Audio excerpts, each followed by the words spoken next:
कोल्हापूर जिल्ह्यातील पन्हाळा तालुक्यातील आकुर्डे कोर्ले गावातील कासारी नदीतल्या झाडावर 3 माकडं गेले 5 दिवस अडकून होती। त्या गावातील मच्छीमारांच्या निदर्शनास आल्यानंतर त्यांनी दिनकर चौगुले नावाच्या एका व्यक्तीला ही माहिती दिली। चौधरी यांनी कोल्हापूरमधील व्हाईट आर्मी नावाच्या एनजीओला याबाबत मदत करण्यास सांगितलं। व्हाईट आर्मी ही एनजीओ आपत्ती व्यवस्थापनासाठी महापालिकेला किंवा स्थानिकांना मदत करते।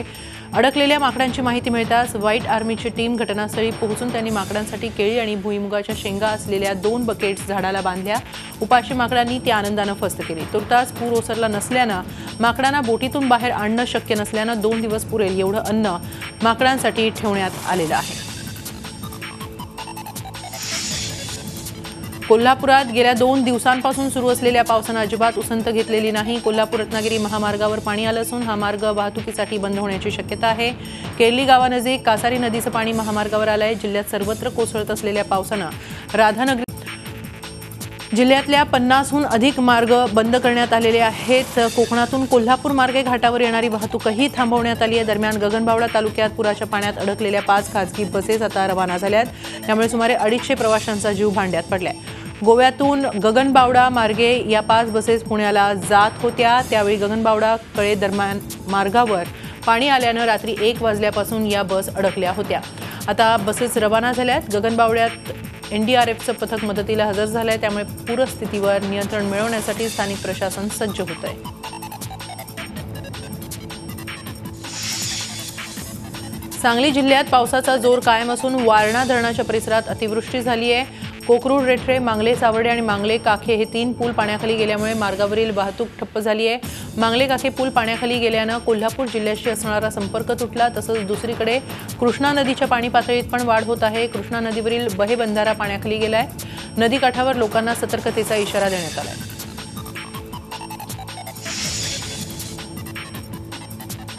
मुंबईत पहाटेपासून मस्त पाऊस पडतोय। मुंबई तिची पूर्व आणि पश्चिम उपनगरं कल्याण ठाणे बदलापूर या भागात काही ठिकाणी रिमझिम तर काही ठिकाणी मुसळधार पाऊस झाला। या सगळ्या पावसात आणखी दिलासादायक गोष्ट म्हणजे रेल्वे आणि रस्ते वाहतूक सुरळीत राहिली। गेले 5 दिवस मुंबईसह महाराष्ट्रावर वरुणराजा प्रसन्न आहे। या आठवड्यातल्या दमदार पावसामुळे मुंबईतली धरणंही भरली आहेत। राज्यातील गेल्या काही दिवसातील पावसाची हजेरी पाहता राज्यात दुबार पेरणी करण्यासारखी परिस्थिती नसल्याची माहिती प्रशासनानं दिली। फक्त विदर्भातील कामठी भागात खूप कमी पाऊस झाल्यानं तिथं दुबार पेरणी करावी लागणार असल्याचं प्रशासनानं स्पष्ट केलं आहे। थोडक्यात सध्याच्या पावसानं दुबार पेरणीचं राज्यावरचं संकट टळलं असल्याचं प्रशासनानं सांगितलंय।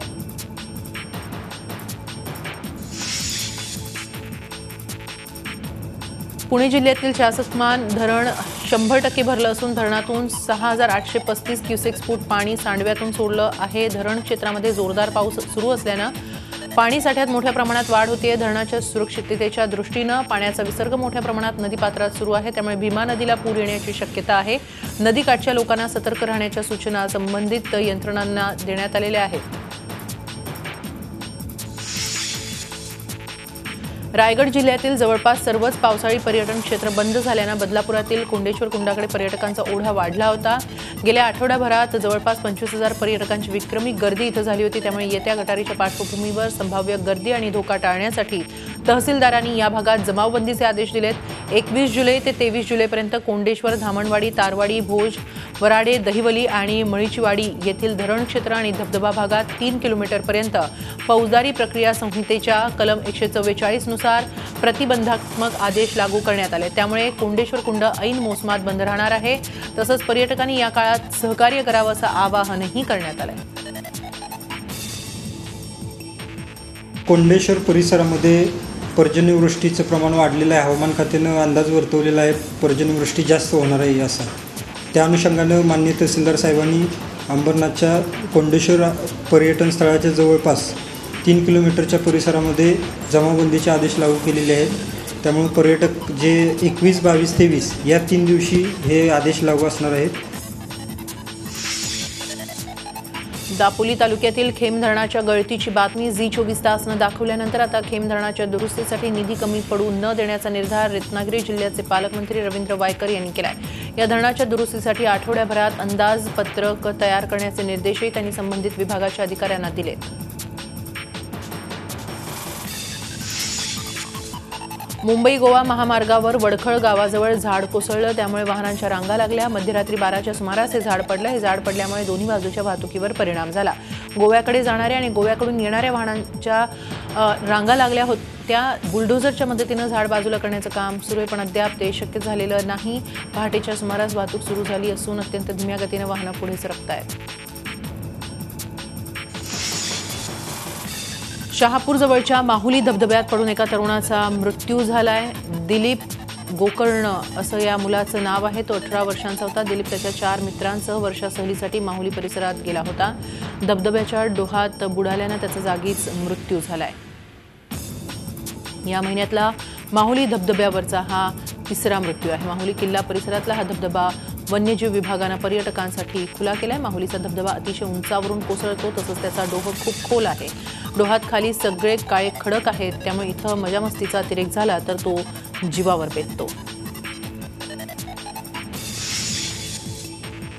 भिवंडीच्या कामावारी नदीत वाहून गेलेल्या रिक्षा चालकाचा शोध अजूनही सुरू आहे. 16 जुलैला फिरोज शेख नदीत रिक्षा धुण्यासाठी गेला होता. त्यावेळी त्याचा तोल गेला आणि तो पाण्याच्या प्रवाहात वाहून गेला. या दुर्घटनेनंतर अग्निशमन दलाचे जवान गेल्या 6 दिवसांपासून काठावर येऊन या रिक्षा चालकाचा शोध घेतात, पण नदीत बोटच उपलब्ध नसल्यानं पुढे शोध घेता येत नाहीये. ही नदी खारबाव खाडीला मिळते, त्यामुळे संपूर्ण परिसरात सूचना देण्यात आल्या.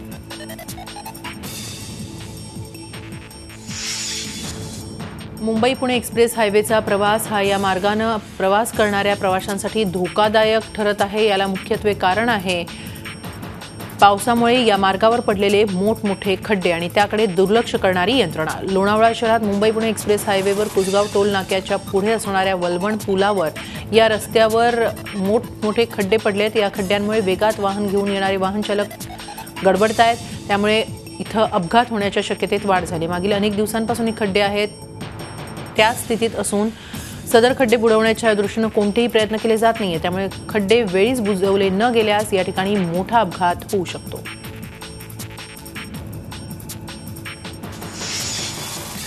मुंबईकर सध्या रस्त्यांवरच्या खड्ड्यांनी पुरते हैराण झालेत. सलग पावसाच्या पावसाने रस्त्याची चाळण झाली आहे. त्याचाच परिणाम म्हणून मुंबईच्या रस्त्यांवर वाहनांचा वेग ताशी 20 किलोमीटरपर्यंत मंदावला. इतर वेळी ताशी 40 किलोमीटर वेगानं धावणाऱ्या रस्ते वाहतुकीला खड्ड्यांमुळे चांगलाच ब्रेक लागलाय.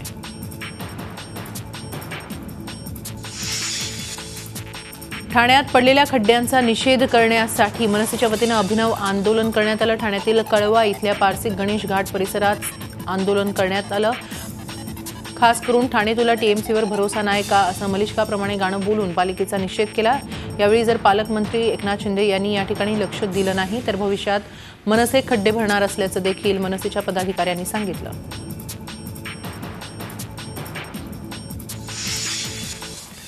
राष्ट्रपतीपदाच्या निवडणुकीत कोणते आमदार फितूर झाले याची चौकशी झाली पाहिजे अशी मागणी माजी मुख्यमंत्री पृथ्वीराज चव्हाण यांनी केली आहे. झी24 तासच्या रोखोक कार्यक्रमात त्यांनी विरोधी पक्षांची मतं फुटल्याबाबत सविस्तर भाष्य केलं आहे. काँग्रेस पक्षश्रेष्ठी आणि महासचिव याचं विश्लेषण करतील असं चव्हाण म्हणाले. गुप्त मतदान झालेलं असल्यानं नेमकी माहिती मिळणं अवघड असल्याची पुस्ती त्यांनी जोडली. विरोधी पक्षनेते राधाकृष्ण विखे पाटील यांनी मुख्यमंत्र्यांचं जाहीर कौतुक करणं योग्य नाही, त्यामुळे काँग्रेस कार्यकर्त्यांमध्ये वेगळा संदेश गेल्याचंही पृथ्वीराज चव्हाण म्हणाले.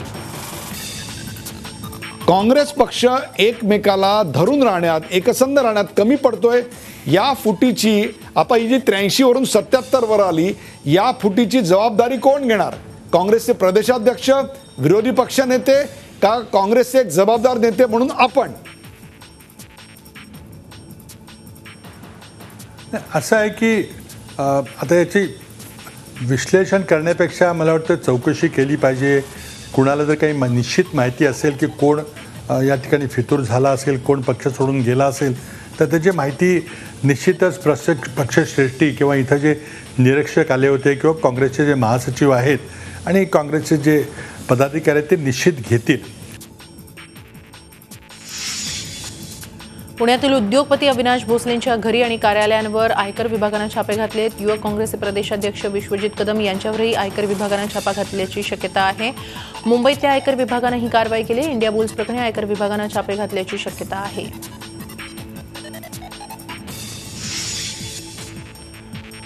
धुळ्यातला कुख्यात गुंड रफिउद्दीन शेख उर्फ गुड्ड्याचा निर्घुण खून करणाऱ्या मारेकऱ्यांना 4 दिवस उलटूनही पकडण्यात पोलिसांना यश आलेलं नाही. आरोपींची माहिती देणाऱ्यास 10,000 ते 50,000चं रोख बक्षीस देण्यात येईल असे पोलीस अधीक्षक एम रामकुमार यांनी जाहीर केलंय. माहिती सांगणाऱ्यांचं नाव गुपित ठेवण्यात येईल.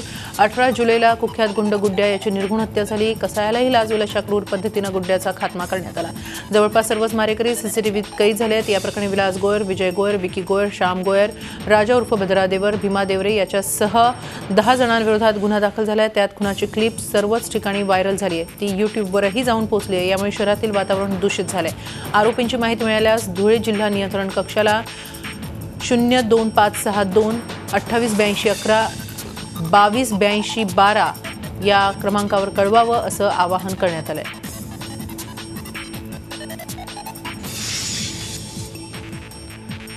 बारामतीमध्ये स्पर्धा परीक्षेस बसलेल्या तरुणीनं आत्महत्या केली आहे. कीर्ती जगन्नाथ शेरे असं या तरुणीचं नाव असून तिनं गळफास लावून जीवन संपवलंय. सीआरपीएफ कमांडोनं फसवणूक केल्यानं तिनं आत्महत्या केली. गणेश राऊत असं या सीआरपीएफ कमांडोचं नाव आहे. या आत्महत्येमुळे कीर्तीचे पोलीस अधिकारी बनण्याचे स्वप्न भंगले. आत्महत्येस प्रवृत्त केल्याप्रकरणी सीआरपीएफ कमांडोसह 8 जणांवर गुन्हा दाखल करण्यात आला आहे. पवई पोलीस ठाण्याच्या हद्दीत असलेल्या गौतम नगरमध्ये काल पवईन मुलानं आत्महत्येचा प्रयत्न केला. 13 वर्षीय मुलानं विषप्राशन करून आत्महत्येचा प्रयत्न केला. अज्ञात व्यक्तीनं लैंगिक छळ केल्यानं त्यानं हे पाऊल उचलले. सध्या मुलाची प्रकृती चिंताजनक असून या मुलावर केईएम रुग्णालयात उपचार सुरू आहेत. अज्ञात व्यक्तीनं आणखी एका मुलाचा लैंगिक छळ केला असून त्यामुळे त्यानं आत्महत्या केल्याचा आरोप पीडित अल्पवयीन मुलाच्या वडिलांनी केलाय. पवई पोलिसांनी या प्रकरणी गुन्हा दाखल केलाय.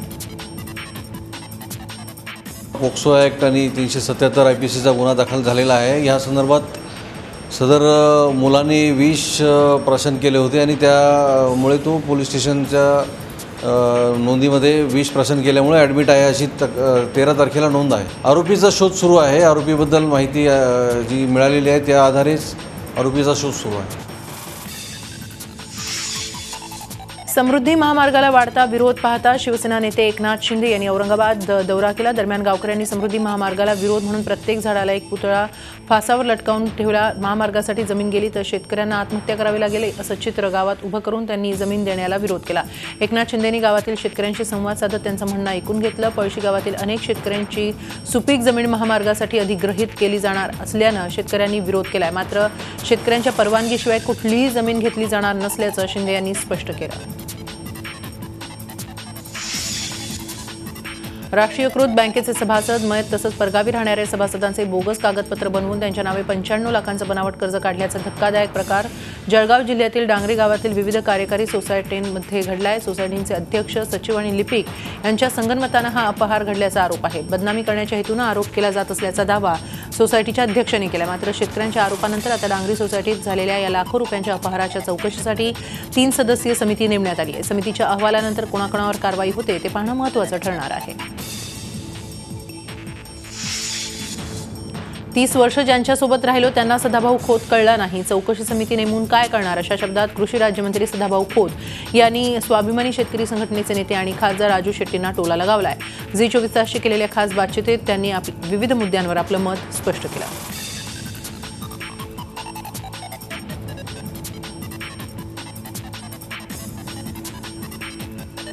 चळवळीतल्या एखाद्या ज्येष्ठ सहकार्याच्या बाबतीमध्ये चौकशी समिती नेमण्याचं काम आदरणीय शरद जोशींनी कधी केलं नव्हतं.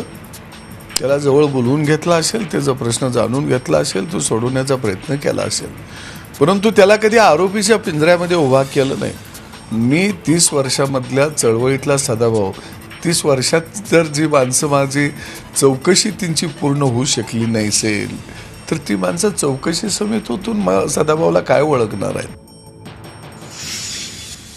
अकोला जिल्ह्यातील मूर्तिजापूर इथं 16,40,000चा गुटखा पकडण्यात आलाय. मूर्तिजापूर शहर पोलिसांनी कारवाई केली. मध्यरात्रीच्या सुमारास शहरातील कारंजा टी पॉईंटवर ही कारवाई करण्यात आली. हा गुटखा बोलेरो पिकअप वाहनातून अमरावतीतून अकोल्याकडे नेला जात होता. पोलिसांनी यातील वाहनही जप्त केलंय. मूर्तिजापूर पोलिसांनी या प्रकरणी 3 आरोपींना अटक केली आहे. अकोल्यात बंदीनंतरही गुटख्याची सर्रास विक्री होतीये. मात्र अन्न आणि औषध प्रशासनातील काही भ्रष्ट प्रवृत्तींमुळे अकोल्यात गुटखा माफियांचा गोरखधंदा बिनबुभाटपणे सुरू आहे. यवतमाळ जिल्ह्यातील वणी इथं वर्धा नदीच्या पुलावरून कार खाली कोसळली असून कार मालक बेपत्ता झालाय. मध्यरात्रीच्या सुमारास हा अपघात घडला. वणी वरोरा मार्गावर वर्धा नदीवर पूल असून अनवरुद्दीन ताबिश हे कार घेऊन वणीकडे येत होते. यावेळी पुलाचे कठडीत ही कार वणीच्या शास्त्रीनगर येथील अनवरुद्दीन ताबिश यांच्या मालकीची असून ते बेपत्ता आहेत. क्रेनच्या सहाय्याने कार बाहेर काढण्यात आली असून अनवरुद्दीन यांचा शोध घेण्यात येतोय. यवतमाळच्या शासकीय वैद्यकीय रुग्णालय आणि महाविद्यालयात अभ्यागत मंडळानं पाहणी करून असुविधा आणि अस्वच्छतेच्या मुद्द्यावर वैद्यकीय अधिकारी आणि रुग्णालय प्रशासनाला धारेवर धरलं. अभ्यागत मंडळाचे अध्यक्ष आमदार अशोक उईके आणि सदस्यांनी रुग्णालयातील महिला प्रसूती आणि बालरोग विभागात पाहणी केली असता तिथं दुर्गंधी आणि अस्वच्छता दिसून आली. स्वयंपाकगृहात निकृष्ट अन्न तयार केलं जात असल्याचंही सदस्यांच्या निदर्शनास आलं. रुग्णालयाच्या आवारात घाणीसोबतच डुकरांचा वावर देखील आढळून आला. त्यामुळे रुग्ण आणि त्यांच्या नातेवाईकांना नाकातोंडावर रुमाल ठेवूनच रुग्णालयात यावं लागतं. अपघात विभागात स्ट्रेचर बॉय देखील उपलब्ध राहत नसल्यानं जखमींना नेण्यासाठी नातेवाईक व समाजसेवकांनाच पुढे यावं लागतं. रुग्णालयीन कर्मचाऱ्यांची रुग्णांसोबतची वागणूकही नीट नसल्याच्या तक्रारी पुढे आल्या आहेत. रुग्णालयातील महत्त्वाची उपकरणं बंद अवस्थेत असल्यानं रुग्णांना बाहेर जावं लागतं. रुग्णांच्या तक्रारी जाणून घेऊन त्यावर त्वरित कारवाई करण्याचे निर्देश अभ्यागत मंडळाचे अध्यक्ष आमदार अशोक उईके यांनी अधिष्ठात्यांना दिले.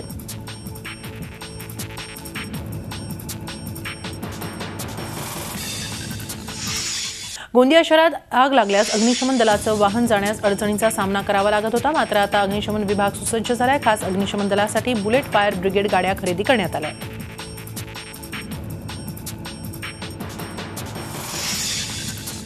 अन्याय अत्याचाराविरोधात दाद मागण्यासाठी एरवी माणसंच पोलीस ठाण्यात जातात, पण एखादी गाय दाद मागण्यासाठी चक्क ठाण्यात घुसते आणि पोलीसही तेवढ्याच आत्मीयतेनं तिला जवळ करतात. हे चित्र पाहायला मिळालं ते चक्क गडचिरोलीमध्ये.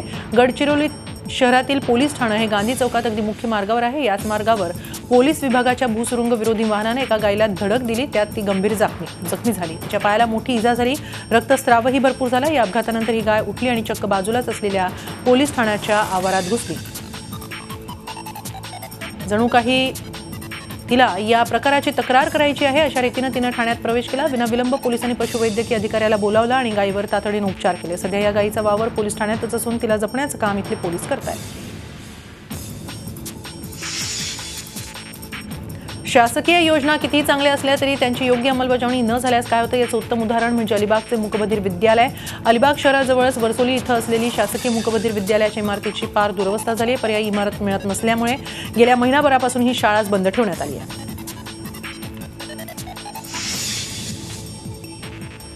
रत्नागिरी तालुक्यातील भावेआडम गावातले एक गरीब कुटुंब अंधश्रद्धेला बळी ठरले. अशिक्षितपणाचा आणि गरिबीचा फायदा घेत भोंदूबाबाकडून तांबे कुटुंबाची फसवणूक करण्यात आली आहे. मृत्यूचं भय दाखवून शुद्धीकरणाच्या नावावर मुस्ताकाजी या भोंदूबाबांना लाखोंचे दागिने लंपास केलेत. वर्षभर दागिने भोंदूबाबांनी दिले नाही, त्यामुळे आपली फसवणूक झाल्याचं समजल्यानंतर भोंदूबाबा विरोधात तक्रार दाखल करण्यात आली आहे. भायखळ्याच्या राणीबागेतल्या मोल्टनं बर्थडेच्या दिवशी चक्क गटारी साजरी केली. मोल्ट म्हणजे राणीबागेत असलेल्या वयानं सर्वात लहान पेंग्विन. तो आज 2 वर्षांचा झाला. त्यानिमित्तानं त्याच्यासाठी डॉक्टर मधुमिता आणि त्यांच्या टीमनं स्पेशल सेलिब्रेशन केलं.